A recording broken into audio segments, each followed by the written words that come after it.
미국 FOMC 회의가 끝난 후 주식시장은 뜨겁게 반응했습니다.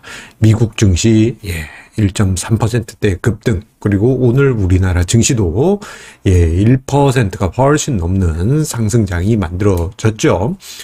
자, 그 이유 어디 있느냐? 파월 의장 및 연준 위원들이 내년에는 금리를 인하할 것이다.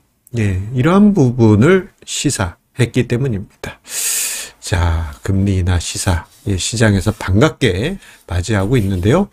자, 그런데요, 내년에 이로 인해서 금융장세 분위기가 만들어질 가능성이 농후해졌습니다.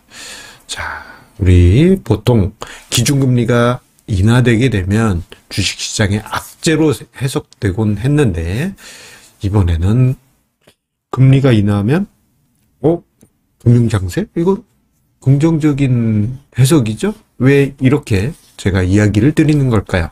오늘 증시토크에서 설명드리겠습니다. 구독, 좋아요, 알림 설정과 함께 증시토크 함께 하시기 바라겠습니다. 자, 12월 FOMC 회의가 끝나고 그 회의 보고서가 이제 패드 홈페이지에 올라옵니다.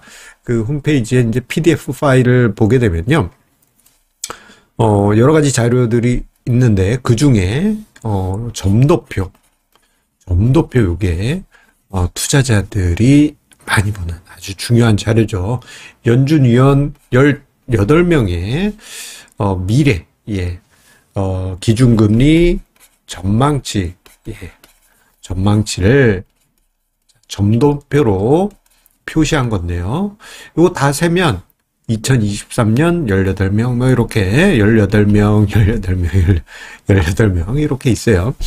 연준 위원들이 23년에는 어디 여기에 있겠지, 24년에는 여기에 있겠지, 그거 전망하는 겁니다. 23년은 어차피 끝났잖아요. 5.25에서 5.5% 요 사이에 위치해 있는데, 중요한 것은 내년입니다. 자, 내년에 기준금리가 4.5에서 4.75 사이에 있지 않겠느냐. 가장 많은 연준위원들 몇 명이지? 세 보면 됩니다. 하나, 둘, 셋, 넷, 다섯, 여섯. 6분이나 투표를 하셨어요. 자, 그런데 요 정도라고 한다면요, 기준금리를 한 단계, 두 단계, 세 단계 0.25씩 3번 인하한 것이죠.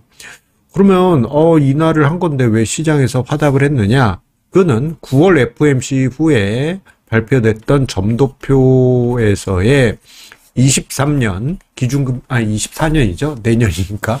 헷갈립니다, 이제. 전망치가 5.0에서 5.25%. 그러니까 기준금리 내년에 한 번? 이건 인하한 것도 긴가민가하죠. 인하한 거라고 보게 되면 그 정도 수준이었는데 4%대 중반으로 쑥 내려온 겁니다. 그리고 25년에는 3.25에서 3.5.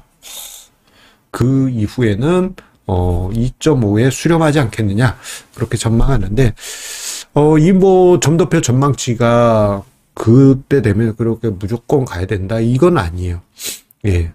올해 전망치 보면은 이제 올해 중순부터 꺾이겠지 했는데 뻣뻣했잖아요. 그런데 요즘 돌아가는 분위기를 보면 물가, 소비자 물가 급격하게 안정이 되고 있고, 그리고 요즘 원자재 시장 보게 되면 상품 가격이 우크라이나전 개시했을 때 급등했던 거를 다 까먹고 쑥 내려와 있어요. 국제유가도 70달러 깨고 내려가고 있잖아요. 이런 분위기 속에서는 인플레이션 확실히 잡힌다. 그렇다면 기준금리가 그렇게 높을 필요가 없죠. 내려갈 가능성이 큰 것입니다. 자, 그런데 기준금리 인하, 보통 보면 상황이 안 좋을 때, 경제 또는 금융 시스템이 안 좋을 때 기준금리가 레벨 다운 또는 확 다운됐어요. 대표적으로 2020년 코로나 팬데믹 때 어땠어요? 한 방에 빡 제로 금리까지 빡 갔지 않습니까? 2008년 금융위기 때도 한 방에 빡 제로 금리까지 갔죠. 2000년 IT 버블 붕괴될 때도 한 방에 제로 금리는 아니지만 빡 하고 인하됐습니다. 예. 그런데 생각해보면 요때 다 안 좋았잖아요. 그러다 보니까 내년에 기준금리가 인하된다 그러면 이건 뭔가 위험할 거다라고 해석하신 분들도 많습니다. 일정 부분, 예, 논리적인 이유가 되죠. 그런데 저는 내년에는 기준금리 인하는 어떤 상황이 안 좋아서 인하되는 게 아니라 다른 의미로 해석이 된다라고 보고 있습니다. 첫 번째로는요, 제가 증시 토크를 통해서 가장 많이 이야기 드린 거죠. 경제와 기준금리 인상 사이클이 매우 빨라졌어요. 저기 화면상에 보시면 2008년 금융위기 이후 기준금리 인상되는데 정말 5년, 6년, 7년 막 이렇게 엄청난 기간이 걸렸습니다. 2000년 IT 버블 붕괴되고, 예, 기준금리가 다시 인상되는 사이클도 지금보다도 길었어요. 그런데 지금은 어떻습니까? 단 2년 시간 만에 모든 게 발생하지 않았습니까? 예, 정말 빠른 사이클입니다. 이 사이클은 다음에 찾아오는 어떤 경제 사이클, 금융장세, 실적장세, 역금융, 역실적 이런 사이클들, 그 사이클은 이제 조금씩 이제 이번보다는 길어지겠지만 이번 사이클은 매우 빠릅니다. 그러다 보니까 기준금리가 움직이는 것에 따라서 이게 이제 어떻게 보면 역실적 장세의 우려가 지금 나와야 될 그런 상황이긴 하거든요. 그런데 이 부분이 2022년 작년에 역금융 장세하고 역실적 장세가 같이 나온 것으로 보여집니다. 오히려 지금은 금융 장세와 조금 더 미래인 실적 장세의 어떤 일정 부분이 반영이 되어 있을 가능성이 크다고 보여집니다. 그래서 금리가 정말 차후에 이렇게 낮아진다? 그러면 금융 장세에 대한 가능성. 물론 금리가 급하게 떨어지게 될 경우에는 이게 상황이 안 좋은데 하면서 역실적 장세의 성격이 일부 살짝 나타날 수 있지만 전반적인 분위기는 금융 장세의 분위기, 금리가 낮아지면서 만들어지는 훈훈한 분위기가 만들어질 수 있는 것이죠. 왜? 빨라진 사이클로 인해서 조금 더 과거보다 조금 더 미래의 일까지 땡겨오기 때문입니다. 자, 그리고요. 지금의 금리 인하는 경제 금융 상황이 안 좋아서 만들어지는 거다? 그거 아니죠. 인플레이션이 완화되기 때문입니다. 자, 명목 금리는요. 우리가 눈에 보이는 금리는 실질 금리 플러스 인플레이션이 가산된 거예요. 근데 인플레이션이 엄청나게 높다 그러면 당연히 명목 금리도 높아야 되겠죠. 근데 반대로 인플레이션이 떨어졌다, 명목 금리도 떨어져야 하는 것입니다.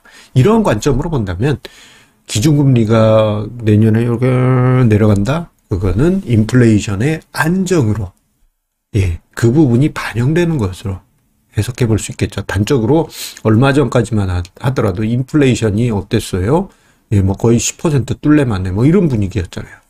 근데 지금은 소비자 물가 지수가 미국이 3.1까지 내려오지 않았습니까? 그리고 추세는 잘하면 2% 조만간에 볼 것 같습니다. 그러면 자연스럽게 명목금리가 낮아져야 되는 것이죠.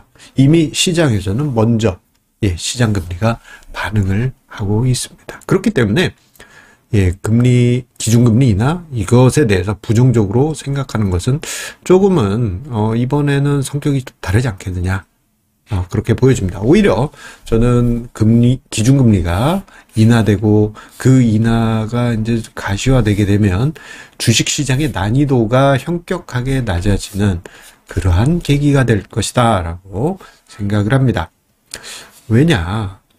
기준금리와 시장금리가 높다면요. 상대적으로 주식의 메리트가 낮아지기 때문에 상대적으로 낮아지기 때문에 주식시장이 악재에 민감하고 호재에 둔감해지게 됩니다. 자, 그런데요. 금리가 낮아지게 되면 악재에 민감했던 시장이 점점 둔감해지고 호재에 빠르게 반응하는 후자에 민감한 그러한 시장으로 변하게 되죠. 그렇기 때문에 내년에 기준금리 낮아진다? 그러면 시장의 투자 난이도는 올해보다, 작년보다는 낮아질 것입니다. 자, 이런 상황. 그런데요, 우리가 생각해보면 2년 이상의 시간 동안 정말 어려운 시장에서 트레이닝 되지 않았습니까? 그렇단 이야기는 향후에 증시 난이도가 낮아진다? 그러면 쉬운 문제를 보게 되는 것이죠.